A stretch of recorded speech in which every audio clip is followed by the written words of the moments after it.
Hello and welcome to Shavin unplug, एक ऐसा show जहाँ पे हम मिलते हैं inspiring creators and game changers से और जानते हैं उनकी कहानियों के पीछे छुपे रियल एक्सपीरियंस को।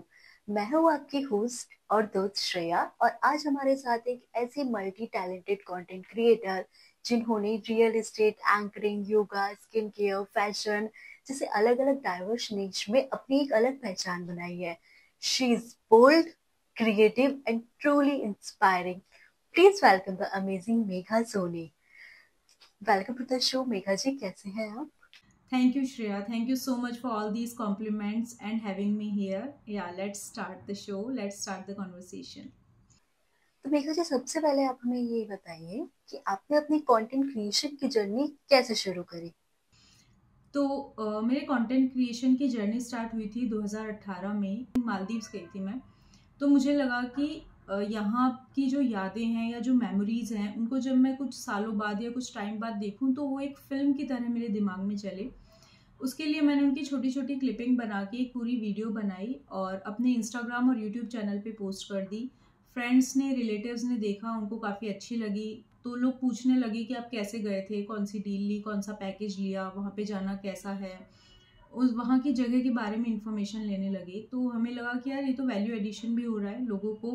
अगर हम फ्रेंड्स या रिलेटिव्स को एक एक करके बताएंगे तो इसमें काफ़ी टाइम और एनर्जी कंज्यूम होगा। तो मैंने एक पूरी वीडियो बनाई और उसको अपने इंस्टा यूट्यूब पे डाल दिया। लोगों ने उसे देखा, मुझे अच्छा लगने लगा, और जब मैं कंटेंट क्रिएट करती थी तो मुझे it was like a therapy for me. तो मुझे अच्छा लगता था, तो मैंने अपने लिए ये चैनल स्टार्ट किया था। लेकिन जब लोगों का प्यार मिला और एंगेजमेंट मिली और मुझे ऐसा लगा कि हाँ, मैं कुछ इन्फॉर्मेशन लोगों को दे पा रही हूँ, उनके साथ में शेयर कर पा रही हूँ, तो मुझे अच्छा भी लगने लगा। इतने सारे डाइवर्स नीच है आपके, yoga, anchoring, real estate, fashions, तो इन सबको मैनेज करना बहुत ज्यादा चैलेंजिंग लगता है। आप कैसे मैनेज करते हो, कैसे बैलेंस रख पाते हो इन सब में? ट्रैवलिंग अपने आप में एक डाइवर्स नीश है। जब आप ट्रैवल करते हो तो यस, आप अच्छा दिखना चाहते हो। आप जब भी कहीं जाने का प्लान करते हो, सबसे पहली चीज़ आप क्या करते हो? शॉपिंग। आप अच्छे कपड़े खरीदते हो, आप अच्छे जूते खरीदते हो। अकॉर्डिंग टू द एटमॉस्फेयर वहाँ के आप अपना फैशन स्टाइल सेलेक्ट करते हो। तो ट्रैवल के अंदर ही फैशन स्टाइल ये सब नीश तो अपने आप ही आ गया। तो इस पे ज़्यादा काम करने की ज़रूरत नहीं पड़ी थी मुझे, क्योंकि जब भी मैं ट्रैवल करती थी तो डेफिनेटली लोग पूछते थे ये ड्रेस कहाँ से ली, या जो भी है इसका लिंक वगैरह। तो मुझे लगा कि यार मुझे ये भी प्रमोट करना चाहिए। अबाउट द स्किन केयर, कपड़े आपके ऊपर तभी अच्छे लगेंगे जब आप खुद अच्छे दिखोगे। तो यस, जब आप ट्रैवल करते हो तो आपको अपनी ऑल ओवर ग्रूमिंग, अपनी स्किन, अपनी पर्सनैलिटी, सब पे काम करना चाहिए। तो मुझे ज़्यादा प्रॉब्लम नहीं आई कि ट्रैवलिंग के साथ में इन बाकी चीज़ों को मैनेज करूँ, क्योंकि वो जो नीश है फैशन का या स्टाइल का या स्किन केयर का या योगा हेल्थ का, वो अपने आप उस ट्रैवल के साथ में मैनेज होता गया। किस नीश के साथ आप सबसे ज्यादा कनेक्टेड फील करते हो? ऑफ कोर्स ट्रैवलिंग के साथ मैं बहुत ज़्यादा कनेक्टेड फील करती हूँ, because it's like escape for me. Travelling is like a therapy for me. तो जब भी मैं ट्रैवलिंग करती हूँ मुझे बहुत अच्छा फील होता है। मैं जो भी पुरानी या जो मेरी रियल लाइफ है उससे एक एस्केप है। आई थिंक सबका अपना एक एस्केप होता है। कुछ लोगों के लिए लॉन्ग ड्राइव एस्केप है, कुछ लोगों के लिए अल्कोहल एस्केप है, कुछ लोगों के लिए टीवी या मूवीज़ एस्केप है, टीवी सीरियल्स एस्केप है। मेरे लिए ट्रैवल एस्केप है। मुझे टीवी वगैरह देखना इतना पसंद नहीं है, तो जब भी टाइम मिलता है या मैं बोर फील करती हूँ, चाहे नेशनल या इंटरनेशनल, मैं ट्रैवल के लिए निकल पड़ती हूँ। अभी तक मैंने 18 से ज़्यादा कंट्रीज़ विज़िट की हैं, और उनमें से कुछ सारी मोस्टली मैंने अपने आप से प्लान की हैं, कुछ मैंने पैकेजेस लिए हैं और कुछ कोलैब में किए हैं। ट्रैवल करते वक्त कोई ऐसा एक्सपीरियंस जो हमेशा के लिए ही यादगार बन के रह गया हो? ट्रैवल करते टाइम आप बहुत सारे मोमेंट्स क्रिएट करते हैं, क्योंकि जब भी आप ट्रैवल करते हैं आप बहुत सारे लोगों के कांटेक्ट में आते हैं, बहुत सारी नई टेक्नोलॉजी, नई इन्फॉर्मेशन के कांटेक्ट में आते हैं। आप चीज़ को, लोकल लाइफ को एक्सप्लोर करते हैं तो आपको बहुत सारी चीज़ें सीखने को मिलती है। सो ड्यूरिंग दिस जर्नी तो आप बहुत सी चीज़ों को आप मोमेंट्स क्रिएट करते हैं। तो ड्यूरिंग द ट्रैवल अगर आपके 10 एक्सपीरियंसेस क्रिएट होते हैं तो यकीन मानिए उनमें से 8 से 9 बहुत अच्छे होते हैं। एक से दो कुछ खराब भी हो सकते हैं, लेकिन अच्छे हों एक्सपीरियंस या बुरे हों, आफ्टर सम टाइम जब आप उसे याद करते हो तो ये एक प्लेजेंट मेमोरी की तरह वर्क करते हैं। और क्या रहा अच्छा, तो ये था कि एक बार एक इवेंट के लिए मैं गई थी जिम कॉर्बेट नेशनल पार्क। तो वहाँ पे उस पार्क के बीच में एक रिजॉर्ट में वो स्टे बुक था मेरा। फंक्शन के लिए सब रेडी हो रहे थे, मैं थोड़ा जल्दी रेडी हो गई। तो मैं उस रिजॉर्ट से बाहर निकल के मुझे लगा थोड़ा फ़ोटो शूट कर लिया जाए, रील वीडियोस वगैरह बना ली जाए। मैं निकल के कैमरा सेट कर रही थी। रिजॉर्ट के बाहर ग्रीनरी थी, पार्क था, वहाँ रिजॉर्ट के बाहर थी मैं मेन गेट के, वहाँ कैमरा सेट कर रही थी। मैंने देखा मुझसे 100-150 मीटर के डिस्टेंस पे एक पेड़ है, उसके पीछे से 2 आंखें रेड कलर की मुझे दिख रही हैं। अभी मैं कहा यार, इंसान की आंखें तो लाल नहीं हो सकती, डेफिनेटली कोई जानवर है। मैं उसको पूरा एक एनालाइज कर ही रही थी कि वो आंखें पेड़ से निकल के साइड में आ गई। टाइम था शाम का, ना पूरा उजाला था ना पूरा अंधेरा था, शाम का टाइम था। तो मुझे दिख गया था कि वो शेर है, टाइगर है, ठीक है। अभी मुझे काटो तो खून नहीं, ना मैं भाग पा रही हूँ, भागना तो कोई ऑप्शन नहीं था। अगर मैं चिल्लाती भी तो इतनी जल्दी कोई मुझे बचाने के लिए आ नहीं पाता। तो मैं उसको देख रही हूँ, वो मुझे देख रहा है। एक मोमेंट हम दोनों के बीच में क्रिएट हुआ, एक आई कांटेक्ट हम दोनों के बीच में क्रिएट हुआ। इतने में मैंने देखा कि टाइगर मुड़ के वापस जा रहा है। मैंने कहा यार ये क्या है, मतलब ये कैसे हुआ। फिर मैंने अपने पास देखा मुड़ के, तो मैंने देखा वहाँ का जो केयर टेकर था वो हाथ में मशाल लेके, क्योंकि अंधेरा होने वाला था, तो वहाँ पे जो भी जो एक आग होती है जलाने के लिए, क्योंकि सर्दी फरवरी का टाइम था, तो लोगों को गर्माहट फील हो उसके लिए वो छोटे छोटे से आग जलाते हैं, तो वो जला रहा था। तब मुझे क्लिक हुआ कि अच्छा ये मशाल देख के वापस हुआ है। उस दिन तो मैं बची, लेकिन वो मेमोरी मुझे हमेशा याद रहेगी। और तब से मुझे नहीं लगता कि मुझे जंगल सफारी करने की कोई नीड है। एंकरिंग के फील्ड में आपके लिए सबसे ज्यादा एक्साइटिंग एंड मेमोरेबल एक्सपीरियंस क्या रहा होगा? यही एक्सपीरियंस जो मैंने अभी बताया एंकरिंग के टाइम पे, जिम कॉर्बेट नेशनल पार्क में मैं इवेंट की एंकरिंग के लिए गई थी, तो यही मेमोरेबल था और बहुत ही ज़्यादा डरावना भी था। अभी देखती हूँ तो मुझे लगता है यार उस टाइम पे मैंने कैसे, ना मैं चिल्ला पाई ना मैं भाग पाई। आई वॉज लाइक स्टंट, मैं जाम हो चुकी थी ऐसा लग रहा है। बट अभी सोचते हैं तो थोड़ी हंसी भी आती है और थोड़ा सा एड्रेनलिन रश भी मिलता है कि यार उस टाइम पे ऐसा हुआ। योगा आपके डेली रूटीन का कितना इम्पोर्टेंट पार्ट है? Thanks for asking me this question, क्योंकि योगा एक्चुअली मैं मैसेज भी देना चाह रही थी। आप चाहे जिम जा पाएं या ना जा पाएं, किसी भी तरह की आप हार्ड ट्रेनिंग, स्ट्रेंथ ट्रेनिंग कर पाएं या ना कर पाएं, योगा आप डेली 30 मिनट्स प्राणायाम या पावर योगा ज़रूर कीजिए। पीछे सर्दियों की वजह से 1 या 1.5 महीने से मेरा योगा डिसकंटिन्यू हो गया था, तो मुझे उसके आफ्टर इफेक्ट्स फील होने लगे, जैसे लेथार्जिक फील होने लगी। अब कोई भी चीज़ खाती तो उसमें मुझे कैलोरीज ही कैलोरीज दिखाई देते थे। मेंटली थोड़ा सा अनेक्शियस मैंने फील करना स्टार्ट किया, काफ़ी सारी चीज़ें थी मेंटल फिजिकल, जो मुझे लगना कि नहीं यार, this is not going right. थोड़ा सा मुझे फोकस में कमी लगने लगी। तो डेली आप चाहे 30 मिनट ही करें, सुबह शाम any time doesn't matter, but yoga तो बहुत ज़रूरी है। और मेरी लाइफ में तो योगा का बहुत ज़्यादा इंपॉर्टेंस है, क्योंकि मेरा मेंटल वर्क भी बहुत ज़्यादा है, फिजिकल वर्क भी बहुत ज़्यादा है। तो ऐसे में दोनों चीज़ों का तालमेल बनाए रखने के लिए only yoga is the connecting thing.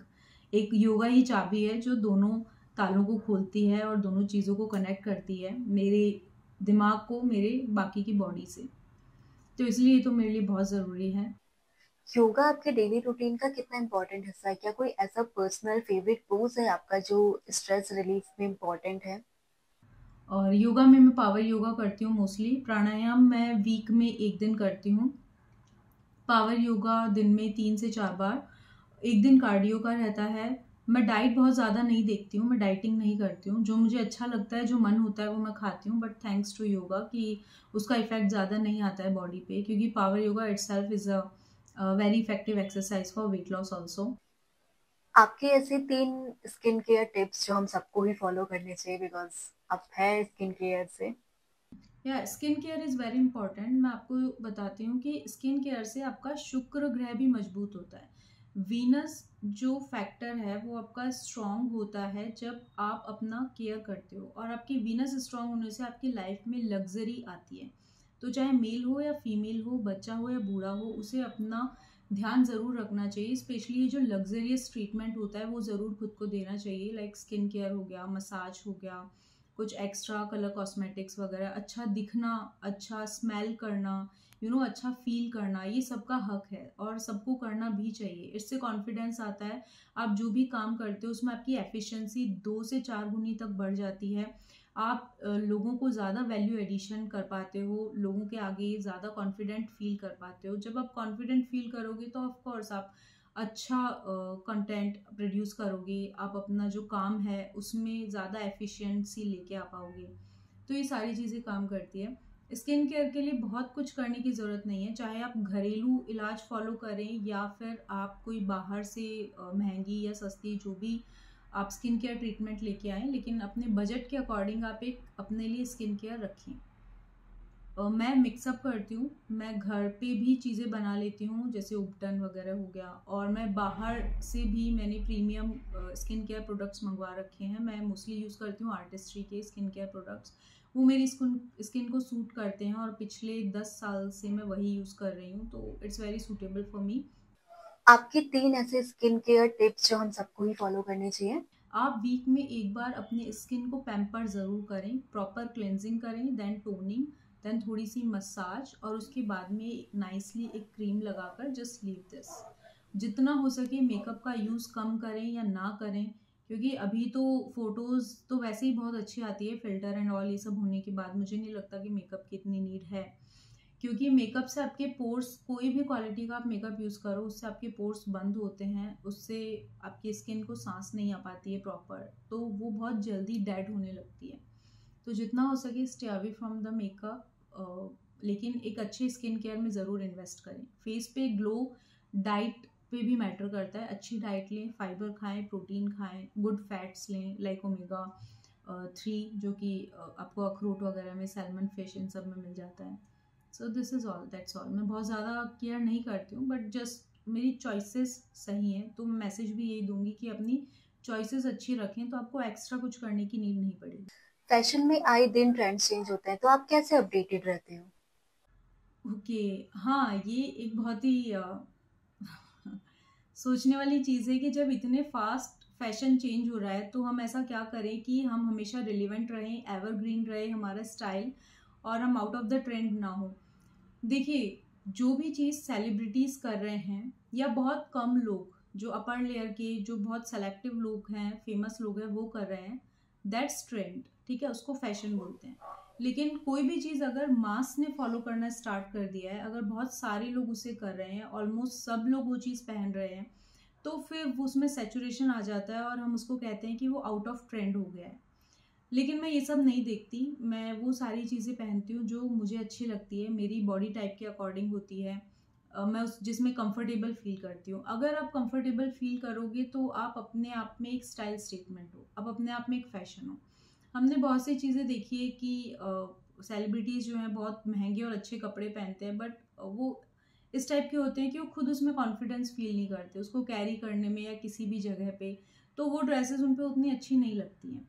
तो पहला तो किसी की भी कॉपी नहीं करनी चाहिए फैशन या स्टाइल के मामले में। जो आपकी बॉडी पे अच्छा लगे, जो आपके एटमॉस्फेयर पे, जो वेदर के अकॉर्डिंग हो, आप वो पहने। लेकिन जो भी पहने उसमें आप कॉन्फिडेंट फील करें, तो वो अपने आप से फैशन स्टेटमेंट बन जाएगा। ये मत सोचिए कि ये अभी नया है, ये पुराना है, ये ट्रेंड में है या नहीं है। अगर आपको अच्छा लग रहा है पहनिए और उसे कॉन्फिडेंटली कैरी करिए और उसे बड़ा एक ग्रेसफुली कैरी करिए। ब्रांड कोलैबोरेशन के दौरान आप अपने कंटेंट की ऑथेंटिसिटी को कैसे मेंटेन करके रखते हो? ओके, ब्रांड कोलैबोरेशन में हमेशा ये याद रखिए कि आप जो ब्रांड्स ने आपको काम दिया है, चाहे प्रोडक्ट हो या सर्विसेज हो, आप उसके बेनिफिट्स ज़्यादा से ज़्यादा लोगों को बताइए। क्या होता है ना कि अभी मैं देख रही हूँ बहुत सारी रील्स में लोग बेनिफिट्स इतने नहीं बता पाते हैं, उनकी रिलीवेंसी नहीं बता पाते हैं, लेकिन अपनी जो बाकी का जो उनका कंटेंट है उसके अंदर बस उसका उसका एक छोटा सा प्रमोशन हो जाता है। ऐसे में लोग रिलेटेबल फील नहीं कर पाते हैं। भाई एक कॉमेडी रील चल रही है, उसमें छोटा सा किसी कंपनी का प्रमोशन आ गया, अभी उसका मेरे लिए क्या बेनिफिट है? वो तो कॉमेडी थी इसलिए मैं रील देख रही थी, तो उसमें वो ऐड आ गया, लेकिन मैं क्यों खरीदूं? तो जब भी आप रील बनाएं, प्रोडक्ट या सर्विस का बेनिफिट जो भी है लोगों को, जितने भी लोगों को हो सकता है ज़्यादा से ज़्यादा, उस पे फोकस कीजिए बजाय अपने कंटेंट के, क्योंकि इसी के लिए आपके साथ कोलैब हुआ है, आपको पे किया गया है, ठीक है। तो जब भी आप रील बनाते हैं तो आप अपने उस वीडियो के अंदर उस प्रोडक्ट या सर्विस की सबसे ज़्यादा बेनिफिट्स बताइए। जब लोगों को रिलीवेंसी लगेगी, जब लोगों को उसकी इम्पोर्टेंस फील होगी, और सबसे ज़्यादा जब लोगों को उसके बेनिफिट पता होंगे, वो लोग ज़रूर परचेज करेंगे, क्योंकि बेनिफिट बताने से लोगों को लगता है कि हाँ, ये चीज़ हमारे लिए भी इम्पॉर्टेंट है, क्योंकि हमारे लिए भी बेनिफिशियल है। तो जब मैं रील बनाती हूँ किसी भी प्रोडक्ट के लिए या सर्विस के लिए, तो मैं यही ध्यान रखती हूँ कि मेरे कंटेंट से ज़्यादा उस सर्विस या उस प्रोडक्ट का बेनिफिट मैं लोगों को बता पाऊँ। अगर कंटेंट है तो कंटेंट है, अगर ऐड है तो ऐड है। Keep it simple. Real estate एक अलग ही डोमेन है। आप क्या स्ट्रेटेजी यूज करते हो अपने कंटेंट को एंगेजिंग बनाने के लिए? यस, रियल एस्टेट अपने आप में एक ऐसा नीश है, एक ऐसा टॉपिक है जिसको रिलीवेंट बनाने की ज़रूरत नहीं है। अगर कोई प्रॉपर्टी राइट ऑडियंस तक पहुंच गई है तो वो बिकेगी।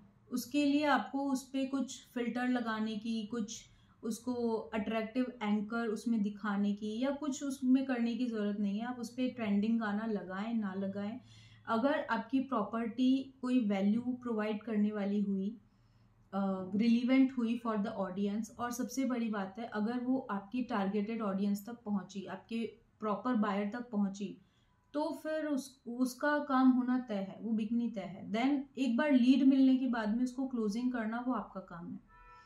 तो मुझे लगता है कि प्रॉपर्टी वाला जो सेगमेंट है उसमें कंटेंट क्रिएशन में ज़्यादा काम करने की इतनी ज़रूरत नहीं है। आपको जस्ट लोगों को इन्फॉर्मेशन देनी है, इन्फॉर्मेशन भी करेक्ट होनी चाहिए। कोशिश करें कि आप अपने कंटेंट जस्ट वायरल करने के लिए या एंगेजमेंट बढ़ाने के लिए या ऑडियंस को शॉक करने के लिए कुछ भी फॉल्स इन्फॉर्मेशन या मैनिपुलेटिव इन्फॉर्मेशन ना दें। जो फैक्ट है, जो रियल जेन्युइन चीज़ है, वही आप लोगों को बताएं। कभी आपने क्रिएटिव ब्लॉक फेस किया है? और मतलब किया है तो फिर कैसे आपने उसको डील किया? अरे हाँ, ये तो बहुत ज़्यादा होता है। क्रिएटिव ब्लॉक इज़ कि आप अगर रात को 12 बजे या 2 बजे कभी अचानक से होता है कि बहुत अच्छा कंटेंट, बहुत अच्छा थॉट माइंड में स्ट्राइक हो जाता है। फिर हम सोचते हैं सुबह तो इसको ज़रूर शूट करेंगे या इसको एक प्रॉपर वे में बनाएंगे। बट जब वो टाइम आता है, आप रेडी होते हो या पूरा सेटअप करते हो, क्योंकि थोड़ा सा कंटेंट शूट करने के लिए भी पूरी मेहनत करनी होती है। आपको लाइट्स लगाना होता है, आपको कैमरा एंगल सेट करना होता है, आपको बैकग्राउंड सेट करना होता है, आपको खुद रेडी होना होता है, आपको सारी इलेक्ट्रॉनिक डिवाइसेस चार्ज करनी होती है। तो content creation is not an easy task. ये तो बहुत बल्कि ज़्यादा मेहनत वाला टास्क है। इसमें आप केवल फिजिकल मेहनत नहीं करते हो, बल्कि आप इसमें मेंटल मेहनत भी करते हो।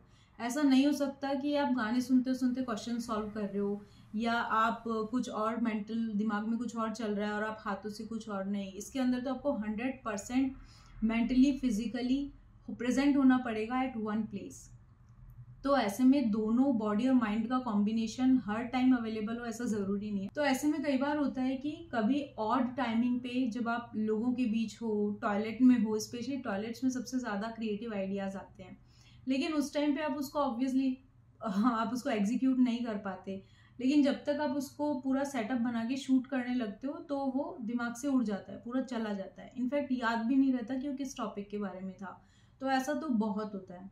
पहले मुझे लगता था कि शायद मेरे ही साथ होता है, बट फिर पता चला कि नहीं, दिस इज़ यूनिवर्सल प्रॉब्लम, और ये इंसान का नेचर है, ऐसा होता ही होता है। हाँ, लेकिन मैंने इसका सॉल्यूशन ये निकाला अपने लिए कि जैसे ही मुझे कोई भी आइडिया या कोई भी थॉट स्ट्राइक करता है तो मैं उसको वॉइस नोट बना के सेव कर लेती हूँ या फिर लिख लेती हूँ, कॉपी पेन अगर अवेलेबल है मेरे आसपास। या सबसे अच्छा है कि मैं अपने व्हाट्सएप से अपने ही एक नंबर से दूसरे नंबर पे उसको शेयर कर देती हूँ, तो वो मेरे एक चैट हिस्ट्री में रह जाता है। तो जब भी मुझे लगता है कि अभी मेरे पास टाइम है और शूट करने के लिए प्रॉपर एक एनवायरनमेंट है, तो ट्वाइस और वंस इन अ वीक फिर मैं उस कंटेंट को शूट कर लेती हूँ। But this content blocking is real thing, और ये तो बहुत होता है। कोई ऐसी जगह जहाँ पे ट्रैवल करने के बाद आपका लाइफ का पर्सपेक्टिव चेंज हो गया हो? अरे बहुत, ये तो दिस इज़ वेरी इंपॉर्टेंट। अगर आप कहीं ट्रैवल करने गए हो, आपने वहाँ की लोकल लाइफ नहीं देखी, अगर आप वहाँ के लोकल लोगों के बीच नहीं रहे, उनसे बात नहीं की, पूरा एक दिन उनके साथ में नहीं बिताया, तो आपका ट्रैवल अधूरा है। फिर आपको वहाँ की इंफॉर्मेशन नहीं मिल पाएगी। हम लोग लंदन गए थे तो देखने को मिला कि यार कैसी प्यारी जगह है, पूरी टेक्निकली साउंड है। वहाँ की जो पब्लिक ट्रांसपोर्टेशन है वहाँ पे भी वाईफाई अवेलेबल है, that's also free of cost. तो आप कहीं भी जाते हो आप हमेशा एक वाईफाई से कनेक्टिव होते हो, ठीक है। वहाँ का मैनेजमेंट, इतनी पॉपुलेशन है उसके बाद में भी पूरा मैनेज्ड है, वो पूरा क्लीन है, वो एक अपने आप में देखने वाली बात थी। लेकिन सबसे अच्छी जगह जहाँ पे मेरा पर्सपेक्टिव बदला जाके वो है स्पीति, हिमाचल में, इंडिया में है। बहुत ही प्यारी जगह, बहुत सुंदर जगह है स्पीति करके। वहाँ पे मैं गई थी, मार्च स्टार्टिंग का टाइम था और 8 से 9 दिन का ट्रिप था। वहाँ पे हम जा रहे थे, पूरे रास्ते तो ये दुआ करते जा रहे थे कि कहीं लैंडस्लाइड ना हो, वरना 2 से 3 घंटे के लिए वहीं फंस जाएंगे। ऊपर गए तो ऑक्सीजन की कमी फील हुई, मुझे थोड़े ऐसे एंजाइटी इश्यूज हैं, तो मुझे ऐसा फील हुआ कि यस ऑक्सीजन ड्रॉप हो गई है, तो मैंने फिर मेडिकल हेल्प ली। वहाँ पहुँचे ऊपर नाको ताबो में, तो वहाँ पता चला कि लोग इतनी एडवर्स कंडीशंस में रह रहे हैं। जब स्नोफॉल होता है तो 8-8 10-10 दिन के लिए लाइट्स चली जाती है for continuously 10 days. Wifi connectivity नहीं है, मोबाइल नेटवर्क्स बहुत लिमिटेड हैं, मोबाइल डेटा तो आप भूल ही जाइए। लाइट नहीं आती है तो पानी नहीं गर्म हो पाता है, और सबसे बड़ी बात कि वहाँ पे -डिग्री में टेम्परेचर होने की वजह से पानी जम जाता है नलों में भी। तो ऐसी कंडीशन में भी लोकल लोग रह रहे हैं वहाँ पे और बहुत खुश हैं अपनी लाइफ में। तो ऐसे में लगता है कि यार हम लोग कितने ब्लेस्ड हैं, हम लोग के पास कितने रिसोर्सेज हैं, कितनी अपॉर्चुनिटी है, उसके बाद में भी हम लोग किसी न किसी चीज़ का रोना रोते रहते हैं, उसके बाद में भी हम लोग की इतनी मेंटल प्रॉब्लम्स हैं, और शहरों में तो बल्कि ज़्यादा है। जबकि हम लोग तो इतने साउंड हैं, उन लोग के पास ना पैसा है, ना रिसोर्सेज है, ना फैसिलिटी है, एकदम लेफ्ट आउट फील करने के बाद में भी दे आर हैप्पी। जो अवेलेबल है रिसोर्सेज वो उनमें खुश हैं, वो उनको यूटिलाइज कर रहे हैं और they are making their life. तो वहाँ जाके मेरा पर्सपेक्टिव बहुत ज़्यादा बदला। मैं ज़्यादा थैंकफुल हुई उन चीज़ों के लिए जो कि मेरे पास है ऑलरेडी, उन रिश्तों के लिए जो कि मेरे पास है, उन लोगों के लिए जो मेरे चारों तरफ है। मैंने भगवान का बार बार शुक्रिया किया कि भगवान जब ऐसी कंडीशन में लोग रह सकते हैं तो मैं तो बहुत साउंड हूँ, मैं तो बहुत ब्लेस्ड हूँ। कंटेंट क्रिएटर जो आप ही की तरह मल्टीपल नीश पे वर्क करते हैं, उनके लिए आप कोई एडवाइस देना चाहेंगे? हाँ, जो लोग कंटेंट क्रिएट करना चाहते हैं या कर रहे हैं उनके लिए मेरे पास एक मैसेज है कि आप जो भी कंटेंट बनाते हैं please be authentic, please be real. आप उसको वायरल करने के लिए या उसको अंगेजिंग बनाने के लिए कुछ भी मैनिपुलेटिव इंफॉर्मेशन मत दीजिए। अभी मैं देख रही हूँ कि बहुत सारी रील्स होती है, मैनिपुलेटिव थंबनेल्स होते हैं। जो थंबनेल होता है वो रील में होता ही नहीं है कुछ वैसा कुछ। Reel is completely opposite and thumbnail is completely opposite. तो इससे आपकी जो ब्रांड ऑथेंटिसिटी है उस पर क्वेश्चन क्रिएट होता है। तो ऐसा ना करें, जो सेगमेंट का जिस चीज़ के बारे में रील है उसी चीज़ के बारे में थंबनेल रखें, ठीक है। दूसरा, मिसलीडिंग इन्फॉर्मेशन। अभी बहुत से कंपटीशन क्योंकि ज़्यादा डेफिनेटली हो ही गया है कंटेंट क्रिएशन में, बहुत सारे लोग रील्स बनाने लगे हैं, व्लॉग्स बनाने लगे हैं। तो ऐसे में लोग ज़्यादा जल्दी वायरल होने के लिए या ज़्यादा एंगेजमेंट लाने के लिए मिसलीडिंग इन्फॉर्मेशन क्रिएट करते हैं, लोगों को मैनिपुलेट करते हैं, ठीक है। कुछ ऐसा लिख देंगे या कुछ ऐसा बोल देंगे जिससे कि कंट्रोवर्सी क्रिएट होती है, जिससे कि एंगेजमेंट तो बढ़ता है, लेकिन वो जो फैक्चुअल नहीं होती है इन्फॉर्मेशन, वो एक ओनली ओपिनियन बेस्ड होती है और दूसरे लोगों को लगता है कि यही फैक्ट है। तो ऐसा ना करें। अगर वो फैक्ट है तो represent it as a fact, अगर वो आपको ओपिनियन है तो represent it as a opinion, ठीक है। मिसलीड ना करें, क्योंकि ऑडियंस को एक बार तो वो देख लेगी रील, लेकिन फिर वो आपकी ब्रांड वैल्यू पे या आपके नेम की ऑथेंटिसिटी पे देन क्वेश्चन क्रिएट होगा। तो आप जो भी बनाएं, आप ऑथेंटिक बनाएं, रियल बनाएं और फैक्चुअल बनाएं। अगर आपको उसके फैक्ट्स नहीं पता है, अगर आपको पूरी उसकी इन्फॉर्मेशन नहीं है, तो पहले आप रिसर्च करें। आप अपने अगले 5 साल के कंटेंट क्रिएशन और पर्सनल ग्रोथ को कहाँ पे देखना चाहते हैं? Okay, so this is my last question कि मैं अगले 5 सालों में कंटेंट क्रिएशन की अपनी जर्नी को और कंटेंट क्रिएशन की फील्ड को कहाँ पे देखती हूँ। देखिए, कंटेंट क्रिएशन का तो कुआं बहुत गहरा है। आप इसमें जितना अंदर उतरते जाओगे उतना ज़्यादा आपको इसकी गहराई का पता चलेगा। ऊपर ऊपर से लगेगा कि शायद सैचुरेशन आ गया है, बट ऐसा नहीं है। जब 2018-19 में मैंने स्टार्ट किया था तब भी मुझे लगा था कि शायद मैं लेट हो गई हूँ, शायद अभी काफ़ी लोग इस फील्ड में आ गए हैं, मुझे नहीं करना चाहिए। बट ऐसा नहीं है, आपकी ऑडियंस हमेशा रेडी है। और फैक्ट तो ये है कि 100 करोड़ अगर लोग हैं तो उनमें से अभी तक 2 या 3 करोड़ लोग ही कंटेंट क्रिएट कर रहे हैं। तो देखिए मार्केट कितना बड़ा है। 100 करोड़ लोगों में से केवल 2 या 3 करोड़ लोग कर रहे हैं ऐसा, यानी 2 से 3% का ही इसमें रेशियो है। तो अभी तो बहुत मार्केट है। आप कुछ भी कंटेंट क्रिएट कीजिए, आप जेन्युइन रहिए, रियल रहिए। और आज के 5 साल बाद, क्योंकि मैंने 2019 में कोविड के टाइम पे जब सोचा था तभी मुझे लगा कि सैचुरेशन है, अभी तक सैचुरेशन नहीं आया है। तो आप तो देख सकते हैं कि 5 साल नहीं बल्कि आगे के 15 साल तक ये कंटेंट क्रिएशन आगे जाएगा। तो जो कर रहे हैं वो करते जाइए, be consistent, be discipline, but सबसे इंपॉर्टेंट है बी रियल, बी ऑथेंटिक। जो भी आप अपने ऑडियंस को प्रोवाइड करें information, that should be correct. Research कीजिए प्रॉपर, उसको प्रेजेंट कीजिए प्रॉपरली। आपकी वर्डिंग्स क्लियर होनी चाहिए, आपका पूरा जो कंसेप्ट है, आपका विजन है उस चीज़ को लेके वो क्लियर होना चाहिए पहले, तभी आपकी जो ऑडियंस है वो आपकी रील को लेके क्लियर हो पाएगी। ठीक है, so this is just a message for all the people who want to pursue their career in this field. आप कर सकते हैं। किसी के लिए फुल टाइम काम है, किसी के लिए पार्ट टाइम है, किसी के लिए थेरेपी है, किसी के लिए एंटरटेनमेंट है, कि कोई फ्रीबीज में ही खुश है। फ्रीबीज का अपना ही एक अलग नशा होता है। कोलैब्स, जो बार्टर कोलैब्स होते हैं कि आप किसी चीज़ को प्रमोट करो, उसके बदले आपको प्रोडक्ट्स या सर्विस मिलेगी, उसका एक अपना ही अलग मज़ा है, उसका एक अलग ही नशा है। तो कुछ भी चीज़ कीजिए but be consistent, be real. अपना एक स्टाइल जनरेट कीजिए, उस स्टाइल को पकड़े रखिए। आपका जो नीश है, ये मत सोचिए रिलीवेंट है या नहीं है, ये सैचुरेटेड तो नहीं हो गया है, ऐसा कुछ नहीं है। सैचुरेशन आता जाता रहता है, कम ज़्यादा होता है। आप जो कर रहे हैं उस पर स्टिक रहिए। साल भर खुद को दीजिए, लेकिन उस साल भर के दौरान भी उस काम को डेली करिए, रूटीन में करिए, तो वो ज़रूर रिजल्ट देगा। मेघा, ये कॉन्वर्सेशन काफी इंस्पायरिंग रही है और हमको काफी मोटिवेशन मिला है। Thank you so much for joining us. आप जैसे ही क्रिएटर्स की वजह से हमें समझ में आता है कि कंटेंट क्रिएशन सिर्फ एक दिखावा नहीं है, बल्कि पैशन और डेडिकेशन का भी कॉम्बिनेशन है। At last thanks for having me here, क्योंकि हाँ, इस पॉडकास्ट के लिए, इस इंटरव्यू के लिए मैंने भी जो अपने पुरानी पूरी यादें हैं उनको एक लाइन में लगाया और जो अपना विजन है उसको थोड़ा सा एक्सप्लोर किया। तो मुझे भी पता चला कि अभी कितनी और लंबी डिस्टेंस मुझे कवर करनी है। It's just a journey, keep walking, keep going. अभी तो मिस्टर बीस्ट ही नहीं रुके हैं, उनकी भी कोई उनको डेस्टिनी ऐसा नहीं है कि पहुंच के वहाँ पे रुक गए हों। He is just creating the content, लोगों को पसंद आ रहा है, वो अपने नए नए एक्सपेरिमेंट कर रहे हैं अपने कंटेंट क्रिएशन के साथ में, उनका पैसा उनको आ रहा है, उनका फेम, उस चीज़ का फेम उनको आ रहा है। Keep doing this. ऐसा नहीं है कि 5 साल बाद आप कहीं जाके पहुंच जाएंगे तो रुक जाना है, रुकने की चीज़ नहीं है। It's like a life. Content creation आपकी लाइफ की तरह चलेगा, पैरेलल आपके साथ में चलते जाइए, कंटेंट क्रिएट करते जाइए, रिलीवेंट बने रहिए, लेकिन सबसे इम्पॉर्टेंट ऑथेंटिक और रियल इन्फॉर्मेशन अपनी ऑडियंस तक दीजिए। Thank you so much, thanks again, and yes, in the hope that we will do this again with some different questions. Thank you. तो दोस्तों, अगर आपको आज का एपिसोड अच्छा लगा हो तो हमारे चैनल को जरूर सब्सक्राइब कीजिएगा। मेघा के अमेजिंग कंटेंट को जरूर चेक कीजिए। मैं हूँ श्रेया गोस्वामी। अब मिलते हैं आपसे अगले एपिसोड में एक नए गेस्ट के साथ और उनकी स्टोरी के साथ। टिल देन आप अपनी क्रिएटिव जर्नी को एक्सप्लोर करते रहिए। Bye bye, take care.